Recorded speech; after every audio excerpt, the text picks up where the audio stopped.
Record করে record.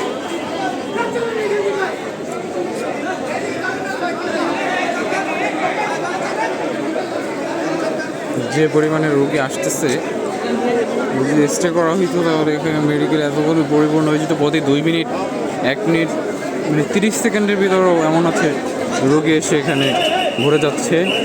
যে অবস্থা এখন, বাসা থেকে বের হলেই মারাত্মক অবস্থা চলছে। হসপিটালের মানুষ হিমচিম খাচ্ছে এমার্জেন্সি বিভাগে সার্ভিস দেওয়ার জন্য। এখন দেখতে পাচ্ছেন যে ছোট একটা বাচ্চা, খুব ছোট একটা বাচ্চা, ওর কি অবস্থা হাল করেছে।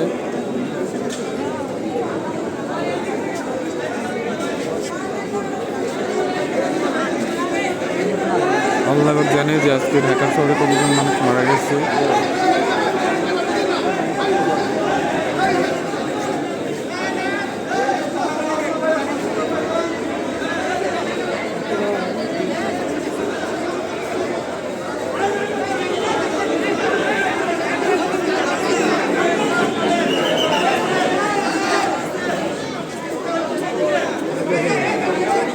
এদিকে কিছু মানুষ সাহায্য করছে, আমি সবাই যে যার সামর্থ্য অনুযায়ী সাহায্য করতেছে। এই অসুস্থ যে মানুষ আসতেছে তাদের সাহায্য করার জন্য।